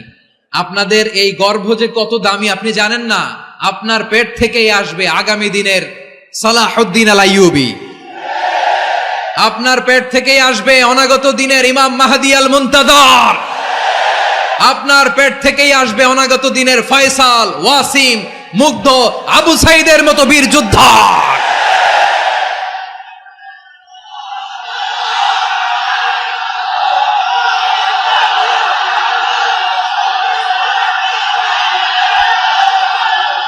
আমার প্রিয় বোনেরা, আমার প্রিয় বোনেরা, বিশ্বনবীর কথার ওজন খেয়াল করেন। আর দুনিয়া কুল্লুহা মাতা ওয়া খায়রু মাতা'আদ দুনিয়া আল মারআতুস সালিহা। দুনিয়ার সবকিছুই অ্যাসেট, এর মধ্যে সবচেয়ে দামি অ্যাসেট নেককার নারী। আপনার গর্ভ যে কত দামি আপনি জানেন না। নিজের সময়টাকে কাজে লাগান, কোরআন পড়েন, সুন্নাহ পড়েন। আপনার অনেক দায়িত্ব ঘরে। You are the MD of your family. একটা family it's a very big institution. পরিবার একটা অনেক বড় প্রতিষ্ঠান। and you are the MD of your institution. আপনি এই পরিবারের MD, managing director of your family. এখানে আপনার কত দায়িত্ব। আপনি ছেলেমেয়েদেরকে তারবিয়া করবেন। আপনি আপনার স্বামীর জন্য ঘরটারে জান্নাতের নীর বানাবেন। আপনার জন্য জান্নাতের ডুপ্লেক্স বাড়ি ওইখানে তৈরি করে রাখবে কে? আপনি যে কত দামি আপনি জানেন না। নারীদেরকে আল্লাহ বানিয়েছেন উচ্চতর করে, নিম্নতর নয়। নারীদেরকে ছোট্ট জিনিস দিলে এটার বড় করে দেয়। নারীদেরকে ভ্রূণ দিলে, শুক্রাণু দিলে নারী এটারে বাচ্চা হিসেবে উপহার দেয়, ঠিক কিনা? বিয়ের মাধ্যমে স্বামী যখন তার শুক্রাণু তার স্ত্রীকে উপহার দেয়, স্ত্রী রিটার্নে কি উপহার দেয়? ফুল ফর্ম বেবি, মানব সন্তান। দেখছেন, আপনি দিলেন একটুক, উনি দিছে বিশাল। আপনি যদি নারীকে বাজার এনে দেন, নারী এটাকে সুস্বাদু খাবারে রূপান্তর করে দেয়। আপনি তাকে একটা মুচকি হাসি দিয়ে দেন, সে তার কলিজা দিয়ে দেয়। কিন্তু যদি আপনি তার মনে কষ্ট দেন, সে আপনার জীবনকে জাহান্নাম বানায়া দেয়। খবর আছে, নারীর মন বুঝতে পারলে নেয়ামত, বুঝতে না পারলে কিয়ামত। ঠিক কিনা বলেন? আমার প্রিয় বোনেরা, আপনি যে কত দামি আপনি জানেন না, জানেন না আপনি কত দামি, অনেক দামি আপনি। আপনাদেরকে যেন ভোগের সস্তা পণ্য বানাতে না পারে আপনাদেরকে সচেতন থাকতে হবে, সজাগ থাকতে হবে, কনসার্ন থাকতে হবে। শয়তানের ওই হাতছানির দিকে আর নজর দেওয়া যাবে না। তাহলে কেন আল্লাহ তাআলা এই ফাহশা অশ্লীলতাকে হারাম করলেন? এক নাম্বার, এতে হিউম্যান ডিগনিটি কমে। দুই নাম্বার, এতে মানুষের অধিকার নষ্ট হয়। আপনি বিয়ে করেছেন এরে, পরকিয়া করেন ওর সাথে, এরকম আছে না নাই? স্ত্রীর অধিকার নষ্ট করেছেন। আপনি বিবাহ সম্পর্কে আবদ্ধ হয়েছেন তার সাথে, আপনি পরকিয়া করেন ওই ছেলের সাথে, আপনি আপনার হাজবেন্ডের সাথে বিট্রে করেছেন। এজন্য আল্লাহ অশ্লীলতাকে হারাম করেছেন। অশ্লীলতাকে হারাম করার আরেকটা কারণ হচ্ছে আল্লাহ তাআলা এই হিউম্যান জেনারেশনকে এটাকে প্রিজার্ভ করতে চায়। হিফজুন নাসল, এটা মাকাসিদুশ শরিয়ার অনেক গুরুত্বপূর্ণ একটা মাকাসিদ, অনেক গুরুত্বপূর্ণ। আপনার নাসল, আপনার জেনারেশনকে সংরক্ষণ করা। এই যে আসতেছে ফেব্রুয়ারি, কত ফেব্রুয়ারি জানো? এটা কি বিশ্ব ভালোবাসা দিবস? হ্যাঁ, কি দিবস? এই বিশ্ব ভালোবাসা দিবসের সাথে মুসলমানদের কোনো সম্পর্ক নাই। আমার প্রিয় ভাইরা, এই যে আপনি অবৈধ সম্পর্কে জড়ালেন, কেন আল্লাহ অশ্লীলতাকে হারাম করেছে দেখেন। বলতেছিলাম যে এটা আপনার নাসল, আপনার জেনারেশন, আপনার লিনিয়েজ, আপনার বংশকে প্রিজার্ভ করা। কে কার বাবা, কে কার মা, বাবা মা জানা, প্রজন্মকে প্রিজার্ভ করা, এটা ইসলাম ওয়াজিব করে দিয়েছে। এই যে অবৈধ সম্পর্কের কারণে, বিশ্ব বেহায়া দিবসের কারণে, এগুলোর আউটকাম, আউটপুট হিসেবে মাঝে মাঝে ঢাকা মেডিকেলের ডাস্টবিনে নবজাতকের বাচ্চার কান্নার আওয়াজ শুনতে পাওয়া যায়। চট্টগ্রাম মেডিকেলের ডাস্টবিনে নবজাতকের কান্না শুনতে পাওয়া যায়। বীর চট্টলার মুসলমানেরা বুঝতে পারলে আওয়াজ করে বলেন, এই যে চট্টগ্রাম মেডিকেলে যে নবজাতকটা পাওয়া গেল, ওর বাবাকে আমাকে বলেন, ওর বাবাকে, ওর মাকে, ও কোন ফ্যামিলির সন্তান কেউ জানে? আপনি হিউম্যান ডিগনিটিকে অপমান করেছেন না? আপনি তার ভবিষ্যৎকে অন্ধকার করেছেন না? আপনি তার লিনিয়েজকে প্রশ্নবিদ্ধ করে দিয়েছেন না? এই জন্য আল্লাহ তাআলা অশ্লীলতাকে আমাদের জন্য হারাম করে দিয়েছেন। পড়েন সুবহানাল্লাহ। এই জন্য রাব্বুল আলামিন বলেন, কুল ইন্নামা হাররামা রাব্বিয়াল ফাওয়াহিশা মা যাহারা মিনহা ওয়া মা বাতান। প্রকাশ্য অপ্রকাশ্য সব অশ্লীলতাকে হারাম ঘোষণা করে দিয়েছে কে? আবার দুনিয়ার বুকে যারা অশ্লীলতার প্রসার করে তাদের জন্য শাস্তি মজুদ রেখেছে কে? রাব্বুল আলামিন বলেন, ইন্নাল্লাযীনা ইউহিব্বুনা আন তাশিআল ফাহিশাতু ফিল্লাযীনা আমানু লাহুম আযাবুন আলীমুন ফিদ দুনিয়া ওয়াল আখিরাতি ওয়াল্লাহু ইয়ালামু ওয়া আনতুম লা তা'লামুন। নিশ্চয়ই যারা বিশ্বাসীদের মাঝে অশ্লীলতার প্রচার প্রসার করতে চায় তাদের জন্য আমি মর্মন্তুদ শাস্তি প্রস্তুত করে রেখেছি, দুনিয়াতেও রেখেছি, আখিরাতেও রেখেছি। ঘোষণাটা কার?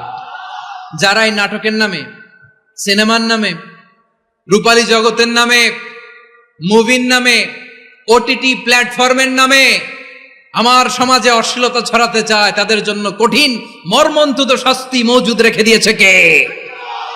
ও আমার বোনেরা, এখনো আপনি জাগবেন না? এখনো আপনার চিন্তার দুয়ারে এখনো নাড়া পড়ে নাই? ওরা আপনাকে উলঙ্গ বানাতে চায়, ওরা আপনাকে আইটেম গার্ল বানাতে চায়।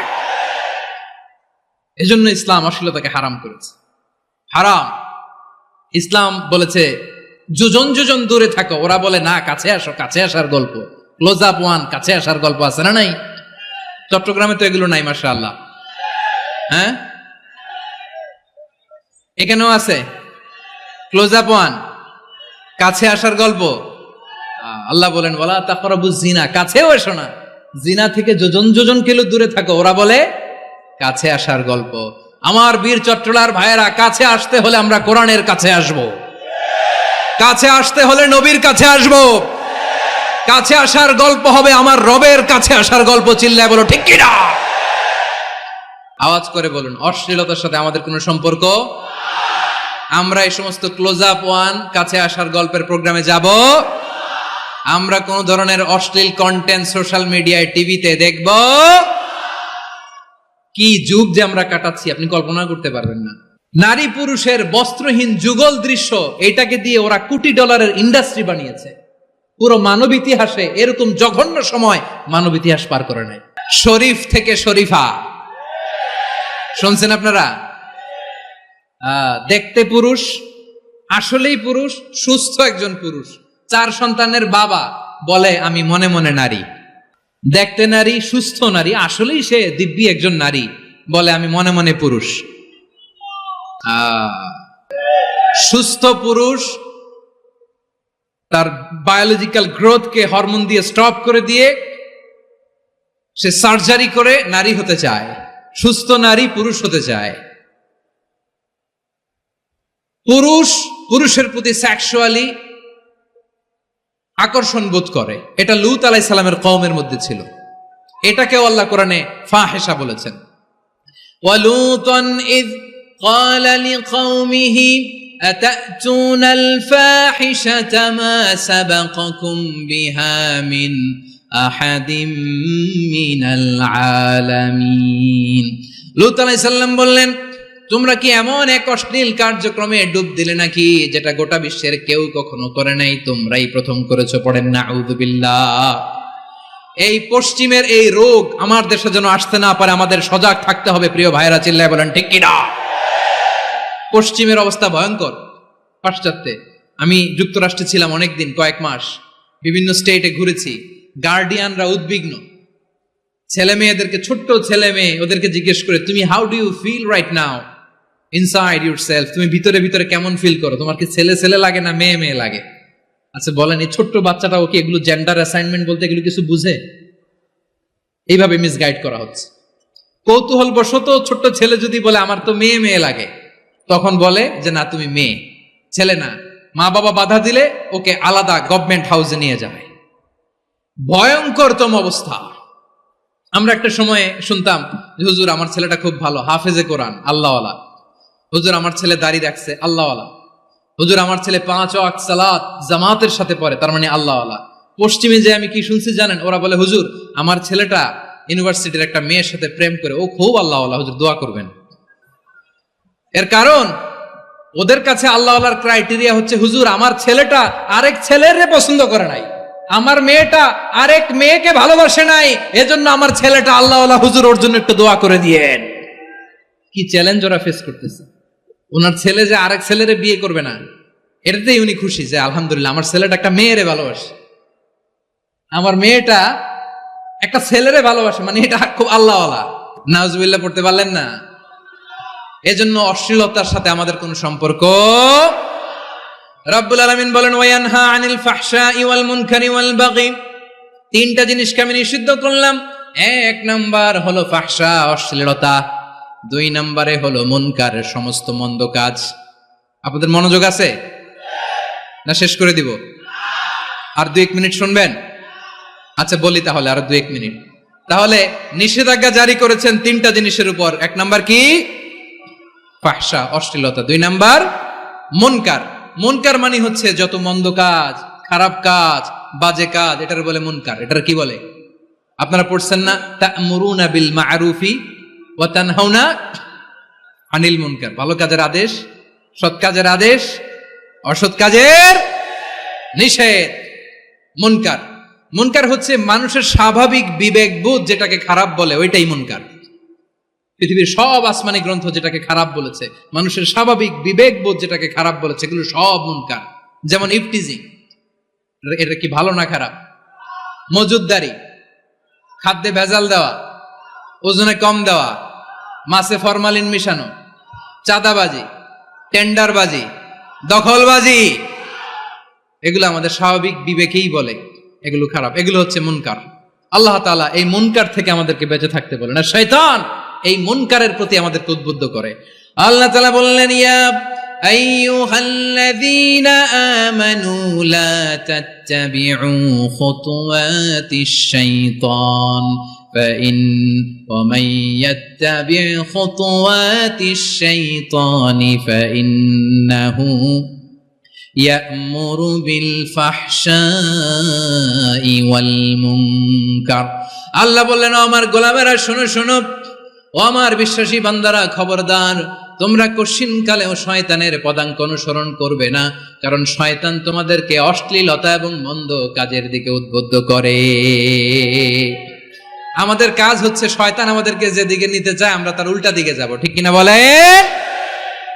শয়তান এই মন্দ কাজকে আমাদের কাছে বিউটিফাই করে চাকচিক্যময় করে আমাদের সামনে উপস্থাপন করে। এজন্য আল্লাহ বলেন মুনকারকে থামাতে হবে, মুনকার প্রতিরোধ করতে হবে। মুনকার প্রতিরোধের দায়িত্ব শুধু আমাদের নাকি? শুধু আপনার খতিব সাহেবের, ইমাম সাহেবের, নাকি মুসলিম উম্মার সবার?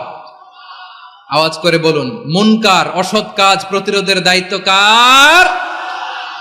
রাব্বুল আলামিন বলেন, কুনতুম খায়রা উম্মাতিন উখরিজাত লিন-নাসি তা'মুরুনা বিল মা'রুফি ওয়া তানহাউনা আনিল মুনকার। তোমাদেরকে শ্রেষ্ঠ জাতি করে জমিনের মধ্যে আবির্ভূত করা হয়েছে, যাতে করে তোমরা জমিনের ভেতরে সৎ কাজের আদেশ করতে পারো আর অসৎ কাজের নিষেধ করতে পারো। উম্মাহ কুনতুম খায়রা, তাহলে গোটা উম্মার দায়িত্ব, এটা বুঝতে পারছেন তো? আচ্ছা, আরো নিচে আসেন। এরপরে আল্লাহ বললেন, শুধু উম্মাহ না, এই জমিনের রাজত্ব আমি যাদের হাতে দেই, এই জমিনের মালিক আমি যাদেরকে বানিয়ে দেই, যাদেরকে আমি সরকারের দায়িত্ব দেই, তাদেরকেও মুনকার প্রতিরোধের দায়িত্ব দিয়েছে কে? আল্লাহ বলেন, যারা ক্ষমতার মসনদে বসেছে তাদেরকে 4 দফা কর্মসূচি আমি আল্লাহ দিলাম। আওয়াজ করে বলেন, কয় দফা? আল্লাহ বলেন, আল্লাযীনা ইম্মাক্কান্নাহুম ফিল আরদি আকামুস সালাতা ওয়া আতাউয যাকাতা ওয়া আমারু বিল মা'রুফি ওয়া নাহাউ আনিল মুনকার ওয়ালিল্লাহি আকিবাতুল উমুর। যারা এই জমিনের উত্তরাধিকার হয়েছে তারা 4 দফা কর্মসূচি নিয়ে সামনে আগাবা। সালাত কায়েম করবা, যাকাত আদায় করবা, সৎ কাজের আদেশ দিবা, অসৎ কাজ থেকে মুনকার প্রতিরোধ করবা। আদেশটা কার? আমার প্রিয় চট্টলার ভাইরা, পুরো উম্মার দায়িত্ব মুনকার প্রতিরোধ করা, সরকার প্রধানের দায়িত্ব মুনকার প্রতিরোধ করা। এরপর আল্লাহ বলেন, প্রতিটা ফ্যামিলির যিনি প্রধান সিইও বাবা, প্রত্যেক বাবারও দায়িত্ব এই মুনকার প্রতিরোধ করা। আওয়াজ করে বলেন ঠিক কিনা?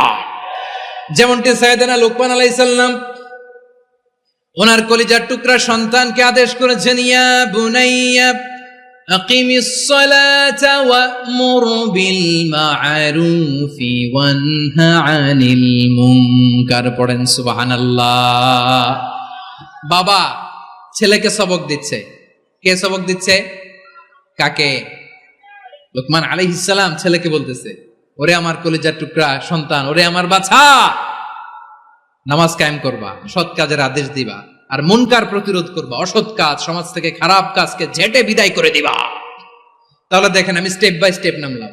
পুরা উম্মার দায়িত্ব, জমিনের উত্তরাধিকারী আল্লাহ যাদেরকে বানিয়েছেন সরকার, তাদের দায়িত্ব, প্রতিটি ফ্যামিলির প্রধানের দায়িত্ব। এরপরে বিশ্বনবী বলেন, সচেতন প্রতিটি মুসলিমের দায়িত্ব সমাজ থেকে মুনকারকে উৎখাত করা। বিশ্বনবী বলেছেন, মান রাআ মিনকুম মুনকারান ফালিয়ুগাইয়িরহু বিয়াদিহি ফাইন লাম ইয়াস্তাতি ফাবিলিসানিহি ওয়া ইন লাম ইয়াস্তাতি ফাবিকলবিহি ওয়া যালিকা আযআফুল ঈমান। সমাজে যে মুনকার দেখবে, খারাপ কাজ দেখবে, সে যেন হাত দিয়ে সেটাকে থামায়। কি দিয়ে? আপনাদের তো হাত নাই না? হাত আছে, হাত আছে। ওরা যেই হাত দিয়ে অন্যায় করে ওইটা প্রতিরোধের জন্য আমাদেরও হাত আছে না নাই? আমার প্রিয় ভাইরা, ওরা ওদের যেই হাত দিয়ে টেন্ডারবাজি করে, চাঁদাবাজি করে, ইফটিজিং করে, দখলবাজি করে, যেই হাত দিয়ে, ওই মুনকার থামায় দেওয়ার জন্য আল্লাহর দেয়া আমাদেরও 2টি হাত আছে না নাই? আমাদেরও হাত আছে। থামাইতে হবে, থামাইতে হবে, হিম্মত করতে হবে। আমার প্রিয় ভাইরা, না থামালে আমরাই ডুববো শেষমেশ। আমাদের বাঁচার জন্য হইলেও থামাইতে হবে।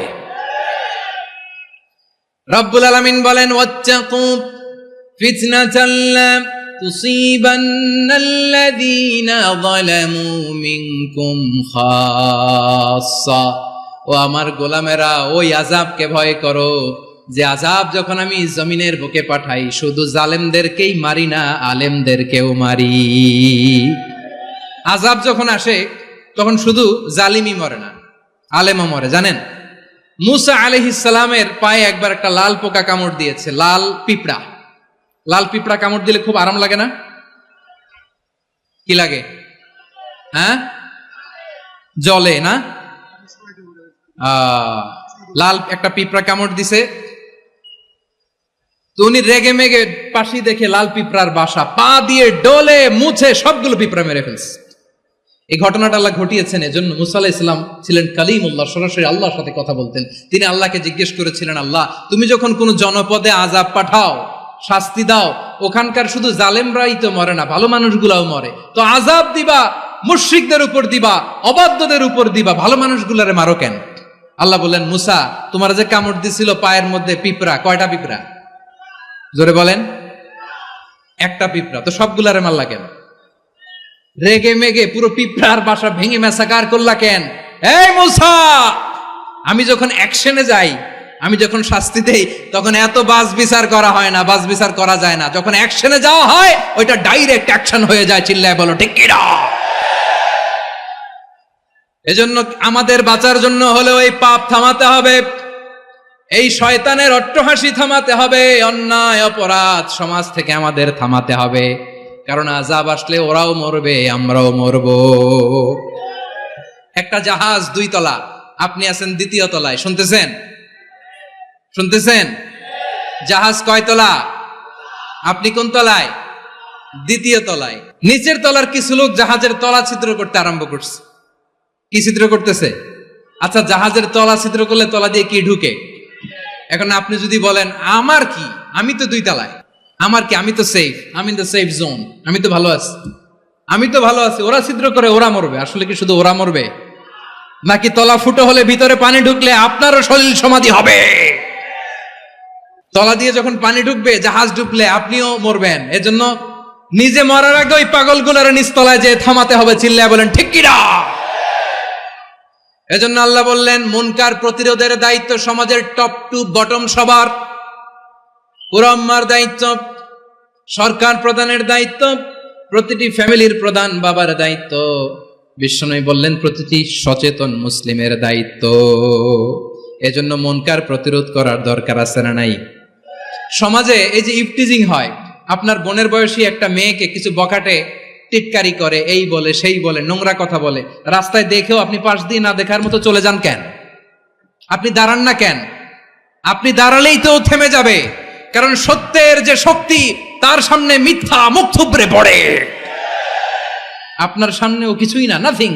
আপনি দাঁড়ান, ওকে প্রশ্ন করেন যে আমার বোনকে তুমি ডিস্টার্ব করো কেন? আপনাকে দেখে আরো 5 জন দাঁড়াবে, 5 জনকে দেখে আরো 10 জন দাঁড়াবে। আমাদের নীরবতা আর আমাদের নিশ্চুপ থাকাই জালিমদেরকে আরো শক্তিশালী জালিম বানিয়েছে। এজন্য মুনকার প্রতিরোধের দায়িত্ব আমাদের সবার। টেন্ডারবাজি, চাঁদাবাজি, দুর্নীতি, অপরাধ, দখলদারিত্ব, মজুদদারি, এগুলো সব কিছু একসাথে প্রতিরোধ করতে হবে। ঠিক কিনা বলেন? একটা মানবিক সমাজ যদি চাই, প্রতিরোধ করতে হবে। প্রিয় ভাইয়েরা, আল্লাহর শপথ নিয়ে বলি, এই নাসিহাতগুলো সবার জন্য, সব দলের জন্য, সব মতের মানুষের জন্য। আমরা কোনো দলের প্রতি মানুষকে ডাকি না, আমরা ডাকি ইসলামের দিকে। সব দলের, সব মতের, সব মানুষদেরকে আমরা আহ্বান জানাই, আসুন আমরা একটা সুন্দর সমাজ বিনির্মাণ করি। এই যে নতুন বাংলাদেশের এক সুযোগ এসেছে, আর জীবনে হয়তো আসবে না, সামনের 100 বছর এই সময় আসবে না। আসুন দেশটাকে আমরা সাজাই, আসুন আমরা দুর্নীতি বন্ধ করি, আসুন আমরা চাঁদাবাজি বন্ধ করি, আসুন আমরা দখলদারিত্ব বন্ধ করি, আসুন আমরা এক দল আরেক দলকে নিশ্চিহ্ন করার যে রাজনীতি, এটা বন্ধ করি। সব দলের প্রতি আমার আহ্বান, যে কোনো দলে এই প্র্যাকটিসটা থাকার দরকার আছে না নাই? চাঁদাবাজদের সাথে আপনারা নিজেদেরকে মুক্ত ঘোষণা করবেন যে এরা আমার দলের কর্মী হতে পারে না। আমরা চাঁদাবাজ মুক্ত বাংলাদেশ চাই, জুলুম মুক্ত বাংলাদেশ চাই, ফ্যাসিজম মুক্ত বাংলাদেশ চাই, গুণ খুন খারাপি মুক্ত বাংলাদেশ চাই। আমরা নতুন ভোরের বাংলাদেশ চাই। ওই বাংলাদেশ পাওয়ার জন্য মুনকার প্রতিরোধে অন্যায় প্রতিরোধী যদি বাঘের বাচ্চার মতো আবু সাইদের মতো দুই হাত উঁচু করে বুককে টান টান করে প্রসারিত করে দাঁড়াতে হয়, রাজি আছো মুসলমান? কারা কারা রাজি? আল্লাহকে হাত দেখিয়ে প্রতিজ্ঞা করো।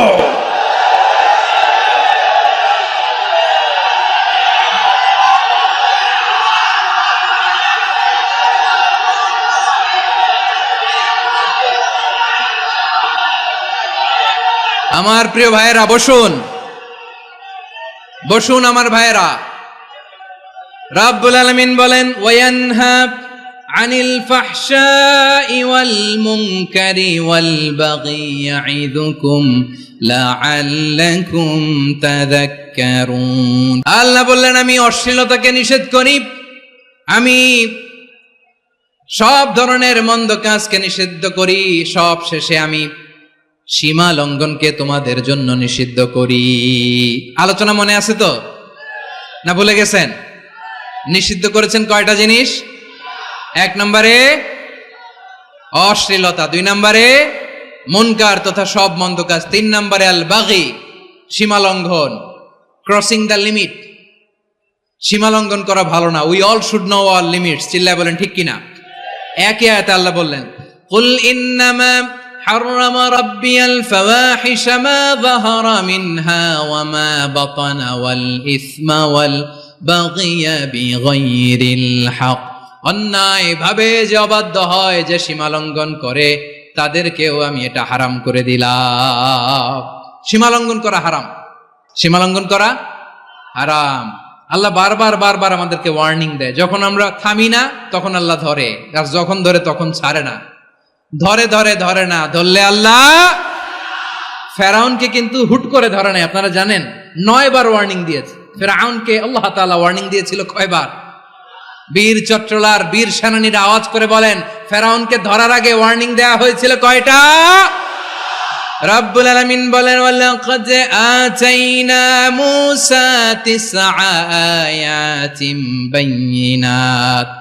9টা মুআজিজা দেখিয়েছি। 1 2 3 বারবার এইভাবে রিমাইন্ডার, ওইভাবে রিমাইন্ডার, এইভাবে নসিহত, ওইভাবে দাওয়া। ফাকুলা লাহু কাওলান লাইয়িনা, নরম করে বলো, সফট করে বলো, যত ওয়ে হতে পারে দাওয়া মেথডোলজির। মুসা আলাইহিস সালামের সব অ্যাপ্লাই শেষ। 10ম বারে যে আল্লাহ ধরছে, 10ম বারে যে ধরেছে। এজন্য আল্লাহ বলেন, আমি সীমা লঙ্ঘনকে পছন্দ করি না। কোরআনের অন্য আয়াতে বাগীকে বলা হয়েছে আল ইতিদা। সীমা লঙ্ঘন যারা করে তাদেরকে আল্লাহ বলেছেন মুতাদিন।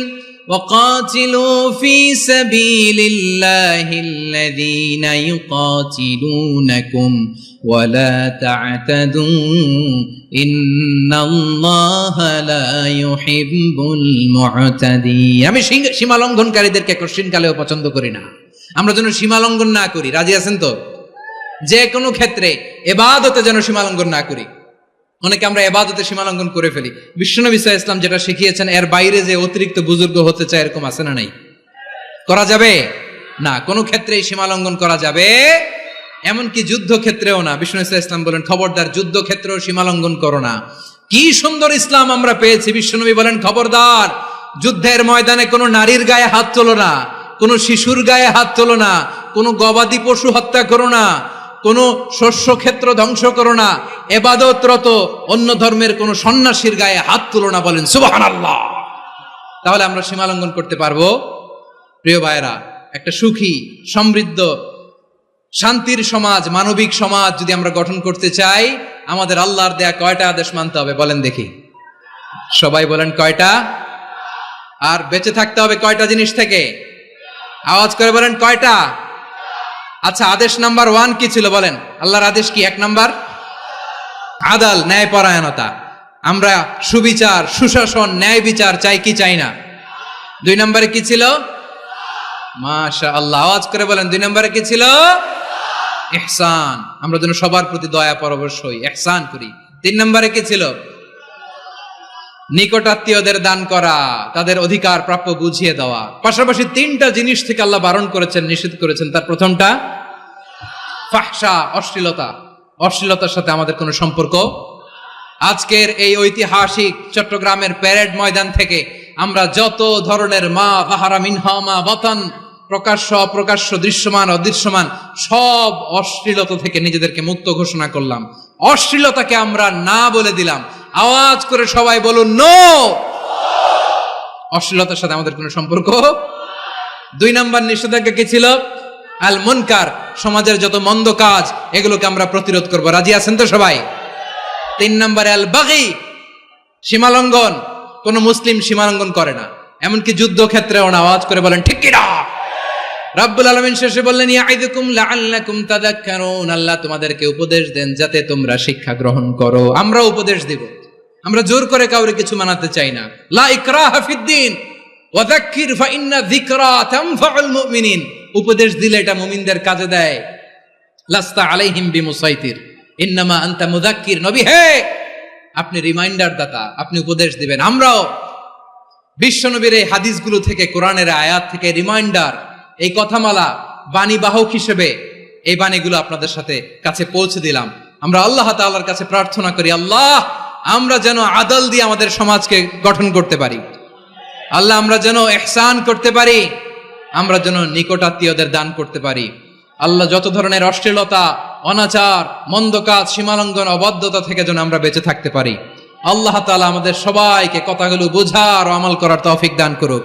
হাযা মা ইনদি ওয়াল ইলমু ইনদাল্লাহ আলাইহি তাওয়াক্কালতু ওয়া ইলাইহি উনীব।